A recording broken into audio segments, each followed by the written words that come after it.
नमस्कार, मैं Nityanand Shukla, reporter post से।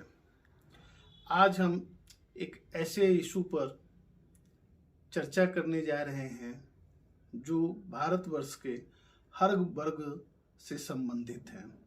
इसका नाम आते हर वर्ग के लोग सेंसिटिव हो जाते हैं। सुप्रीम कोर्ट ने एक जजमेंट दिया है आरक्षण को लेकर। इसमें भारत सरकार 2019 में सवर्णों के गरीब लोगों के लिए 10% आरक्षण का प्रावधान किया था।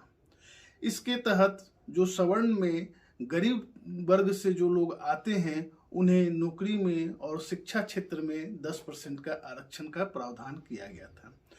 केंद्र सरकार के इस निर्णय को सुप्रीम कोर्ट में कुछ लोगों के द्वारा चुनौती दी गई थी और ये कहा गया था कि ये गलत है। इसमें या तो अन्य जातियों के गरीब लोगों को भी जोड़ा जाए या यह आरक्षण 50% की सीमा को वायलेट करता है। कल संविधान पीठ सुप्रीम कोर्ट के 3-2 से मेजॉरिटी जजमेंट में इस आरक्षण व्यवस्था को सही ठहराया। हालांकि इसमें 2 जजेस चीफ जस्टिस यू ललित ने अपना डिसेंट नोट दिया है।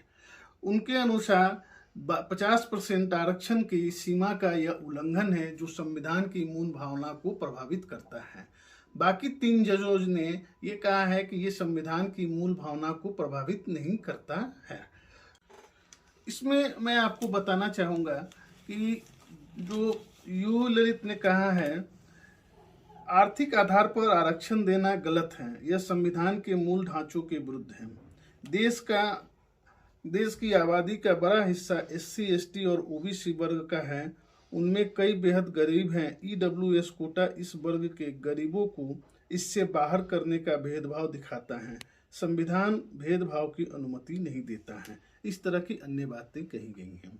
जो 3 जजेज उनके पक्ष आरक्षण के पक्ष में जजमेंट दिया है उसमें 2 जजों ने एक महत्वपूर्ण टिप्पणी की है जिस पर हम आज चर्चा करने जा रहे हैं।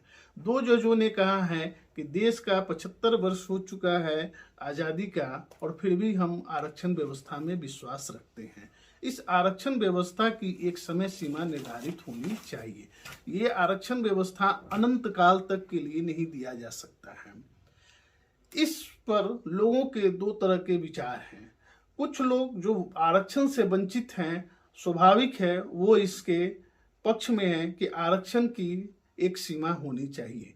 जजों ने ये टिप्पणी करते हुए कहा कि अंबेडकर ने भी ये आरक्षण की व्यवस्था मात्र 10 साल के लिए की गई थी, लेकिन आज 75 साल हो गए हैं, इस आरक्षण की व्यवस्था चली आ रही है और इसे समय समय पर बढ़ाने के लिए अलग अलग राज्यों में बहुत सारे कार्यक्रम किए जाते हैं कई जाति के लोगों के द्वारा कि उन्हें आरक्षण का लाभ मिले, आरक्षण की सीमा बढ़ाई भी जाए। अन्य कई राज्यों ने आरक्षण की सीमा में बढ़ोतरी भी किया।